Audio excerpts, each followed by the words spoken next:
Well, 2025 is just around the corner, and with it comes some big changes in the world of travel that I wanted to share with you guys. From passports to visas to baggage rules and airport security, there's a lot to keep up with for 2025, especially if you, like me, love exploring solo.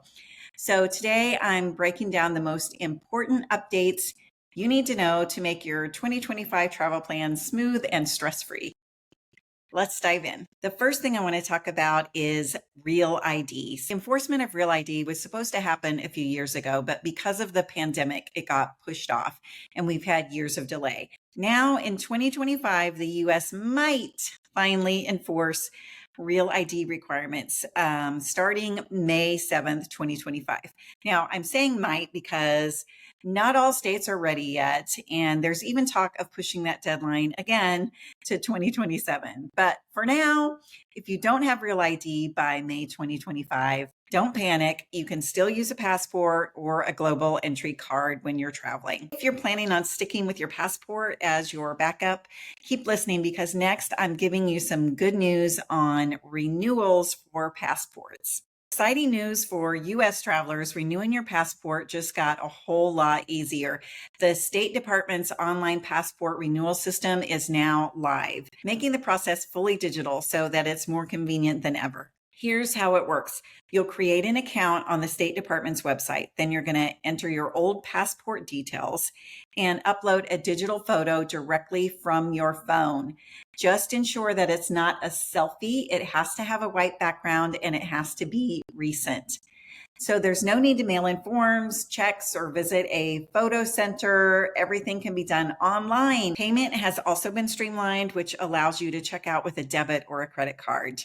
To qualify for online renewal, you must be a US citizen and age 25 or older, have a passport for 10 years that expired within the last 5 years, or is going to expire in the next year. You need to be applying for a standard tourist passport without changing your name, gender, or birth details. So, this is just a strict renewal, not changes made to your passport. And you need to live in a US state or territory and be able to upload a photo and pay online. The system should save millions of Americans time and effort.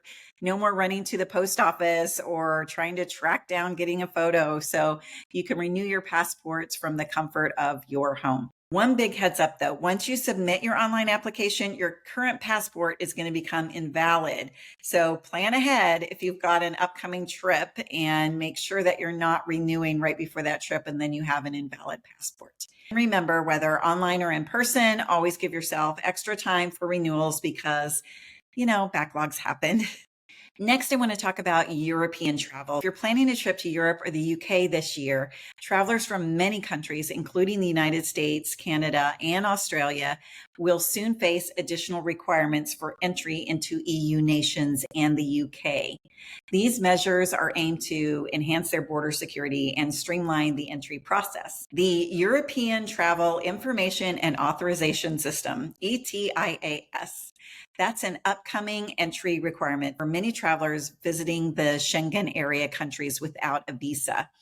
Although it's not a visa, ETIAS acts as an additional layer of security, just making sure that visitors pose no security or health threats. Here's what you're going to need to apply: a valid passport with at least 6 months of validity, an email address to receive your authorization, a credit or a debit card to pay the €7 application fee. The process is pretty straightforward. You're going to fill out an online form, provide biographic and travel details, and once you submit, most decisions are made within minutes, though it could take up to 4 days in some cases. ETIAS authorization is valid for 3 years or until your passport expires, whichever one comes first. And it's going to allow you to stay up to 90 days within a 180-day period. Travelers headed to the UK will also face a similar requirement called the Electronic Travel Authorization, ETA, starting on January 8th, 2025. Visitors from non-European nations like the United States, Canada, Australia will need to register online before arriving, even if they are transiting through the UK. To apply for an ETA, travelers must complete an online application, provide biometric and biographic details, and pay a €10 fee. Approval is typically granted within hours, but may take up to 3 business days in some cases. An approved ETA is going to be valid for multiple entries, allowing stays up to 6 months over a 2-year period or until your passport expires. From April 2nd, 2025, this requirement will extend to EU nationals, making it a universal entry requirement for non-visa holders traveling to the UK. However, UK and Irish citizens, along with those holding valid UK visas, are exempt. The UK Home Office explains that this move is going to create a more efficient, digitally driven border system. Gate agents will verify ETA status via a digital link to travelers' passports, helping to reduce wait times and make for smoother entry experiences. So we'll see what happens.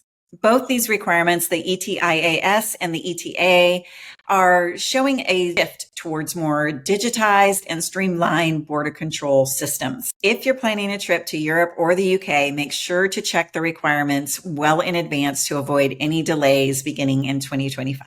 All right, for those of us flying stateside, the Department of Transportation has introduced some great new passenger protections.